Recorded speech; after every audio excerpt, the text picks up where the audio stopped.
So hello friends, welcome back. हमने जो skin और सबक्यूटेनियस टिश्यू स्वेलिंग की जो हमारी बात चल रही थी, जिसके अंदर हमने सेल्यूलाइटिस, कार्बंकल और बहुत सारी चीज़ें हमने डिस्कस की, उसी के अंदर आज हम एक नया टॉपिक लेके आते हैं जिसको बोलते हैं हम हाइड्राडेनाइटिस सुप्यूरेटिवा। नाम थोड़ा अजीब सा है और लंबा है, और नाम सुन के हमें लगता है कि वह क्या ही होगा इसके अंदर, बट एक्चुअली बहुत ही सिंपल चीज़ है। नाम खाली बड़ा है, बट इसमें अंडरस्टैंडिंग या समझने में इसमें बिल्कुल भी डिफ़िकल्टी नहीं है। और जब तक अगर हम ये आगे के जो बॉयल, फरंकल, वो सब अगर हमारे माइंड में एकदम क्लियर हैं तो ये डिसीज़ समझना बहुत ही आसान है।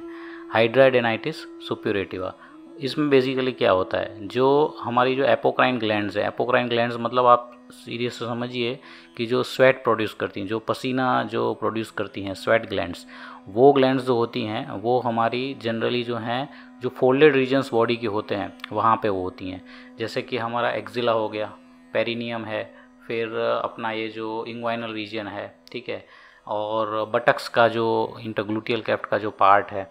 ना, उन सब रीजन्स जो हमारे जो हैं वहाँ पे जो है एपोक्राइन ग्लैंड्स जो है वो ज़्यादा होती हैं। तो बेसिकली इसमें होता क्या है कि एपोक्राइन ग्लैंड मतलब जो स्वेट ग्लैंड होती हैं वो कैसी होती हैं कि वो जो पूरी कॉइल स्किन के अंदर होता है, ये सब चीज़ें स्किन के अंदर पूरी वो कॉइल स्ट्रक्चर्स होती हैं, उसमें से फिर एक डक्ट निकलती है जो हेयर का जो रूट होता है उसके अंदर वो ओपन होती हैं।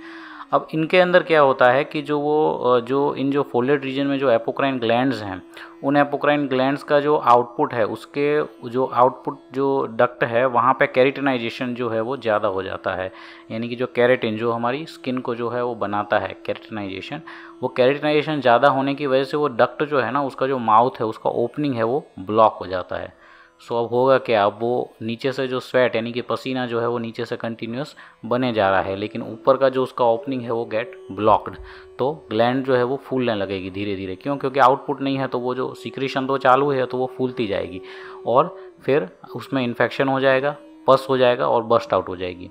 तो इस टाइप से जब ढेर सारी ग्लैंड्स जो होती हैं उस पर्टिकुलर रीजन की, उन सब में जब ये सारी चीज़ें जब होने लगे तो क्या होगा उसके अंदर, इन दैट केस उस कंडीशन को हम कहेंगे हाइड्राडेनाइटिस सुप्यूरेटिवा। अब इस कंडीशन में सिम्टम्स क्या होते हैं कि भाई बार बार एक्जिला है, पेरिनियम रीजन है, इंग्वाइनल रीजन है, यहाँ पे बार बार व्यक्ति जो है वो इन्फेक्शन के साथ आता है, वही जो छोटी छोटी फोड़लियाँ हो जाती हैं उस टाइप के इन्फेक्शन के साथ। अब वो फोड़लियाँ, कुछ फोड़लियाँ जो होती हैं वो बनने की शुरुआत होती है, कुछ फोड़लियाँ जो हैं वो पहले जब डिसीज़ हुआ था तब वो फूट गई होती हैं, और कुछ में क्रॉनिक डिस्चार्जिंग साइनस, मतलब कि अब मान लो कि वो बर्स्ट आउट हुआ तो सारा का सारा जो पस है वो नहीं निकल पाएगा, है ना, थोड़ा सा पस जो है वो अंदर रह जाएगा, थोड़ा सा पस अंदर रह जाएगा और उसका जो माउथ है वो बंद हो जाएगा। आप कुछ सिमिली ऐसे समझ सकते हैं जैसे कि प्रेशर कुकर हो, प्रेशर कुकर के अंदर अब प्रेशर रिलीज़ हुआ एक बार, बहुत ज़्यादा प्रेशर बढ़ जाएगा तो उसकी सीटी जो है वो खुल जाएगी और सारा प्रेशर जो रिलीज़ हो जाएगा। तो इसी प्रकार जब उसमें टेंशन बढ़ जाएगा पस का, तो पस बर्स्ट आउट होके थोड़ा बहुत पस जो है वो उसमें से निकल जाएगा, और जैसे ही पस निकलेगा उसके अंदर प्रेशर कम हो जाएगा, तो वो ऑटोमेटिक जैसे कि सीटी गिर जाती है तो ऑटोमेटिक जो ओपनिंग है, प्रेशर नहीं रहा तो अब वो ओपनिंग धीमे धीमे बंद हो जाएगा। लेकिन जो पस बनने की जो प्रोसेस है, जो स्वेटिंग जो प्रोसेस है, वो तो चालू ही रहने वाली है, तो धीरे धीरे फिर से वो कलेक्शन होगा और फिर से जिस प्रकार से कुकर की अपनी जो सीटी लगती है उस टाइप से जो है इसके अंदर होगा। तो ये चीज़ जो है वो बार बार होती रहेगी उस पर्टिकुलर रीजन में, एक्जिला है या जो भी है अपना रीजन। तो उसके अंदर की जो फिर जो स्किन है ना वो बार बार इन्फ्लेम्ड होगी, फिर वो नॉर्मल होगी, फिर इन्फ्लेम्ड होगी, फिर नॉर्मल होगी। तो अल्टीमेटली स्किन जो है ना वो पूरी डिस्टॉर्टेड और स्कारिंग है ना, एकदम जो थिक होती है, स्कार वाली जो स्किन होती है ना, उस टाइप की जो है वो स्किन वो हो जाएगी। और सारी फॉलिकल्स मल्टीपल स्टेज में होंगी, ठीक है, कोई फॉलिकल में पस पड़ रहा होगा, कोई फॉलिकल में बहुत ज़्यादा पस पड़ गया होगा, कोई पस डिस्चार्ज हो रहा होगा, किसी में पहले डिस्चार्ज हो रखा है तो अब वो साइनस हो गया होगा। सो बेसिकली क्या है कि मल्टीपल जो इस टाइप की जो हेयर के रूट्स में जो आपको पस पॉइंट्स दिख सकते हैं, स्किन जो है वो पूरी की पूरी आपको ख़राब दिखेगी। तो इस टाइप का जो है वो पिक्चर होता है हाइड्राडेनाइटिस सुप्यूरेटिवा। अब ये होता किन में है, अगेन मैंने बताया कि ये बार बार इन्फेक्शन होना, यानी कि डायबिटीज़ हो सकता है, पेशेंट इम्यूनो कॉम्प्रोमाइज़ होगा, रीनल डिसीज़ से कोई होगी, डायलिसिस पे पेशेंट होगा, कोई कीमोथेरापी वाला होगा, कैंसर पेशेंट होगा और ओबेसिटी, इन सब चीज़ों के अंदर जो है वो हमें ये चीज़ जो है वो देखने को मिलती है। ओबेसिटी का एग्जैक्टली क्या रीज़न होगा मैं भी नहीं जानता, पर शायद ये हो कि ओबेसिटी जो है तो उसमें जो स्वेटिंग होता है, ओबेस पर्सन में स्वेटिंग, पसीना जो है वो ज़्यादा आता है।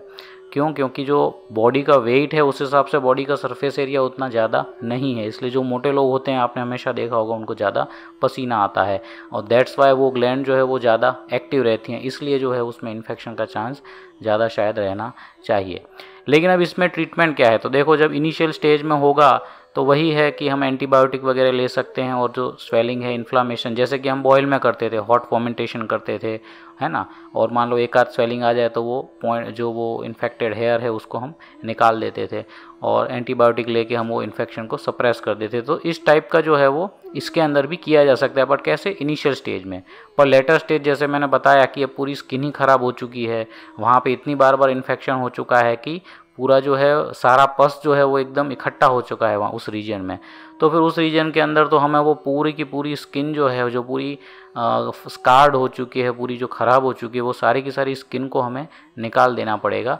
वहाँ पे फिर ऑफ कोर्स वो स्किन का ही इन्फेक्शन है, डीप में तो ऑब्वियसली वो नहीं जाएगा, तो स्किन और सबक्यूटेनियस टिश्यू जो भी है हम वो सारा का सारा निकाल देंगे, और वहाँ पे फिर ड्रेसिंग करेंगे। फिर जब वहाँ पे हेल्दी ग्रेनुलेशन टिश्यू जब आएगा, जब वहाँ पे अच्छा मांस नीचे से जो वो आएगा, एकदम रेड रेड हो जाएगा,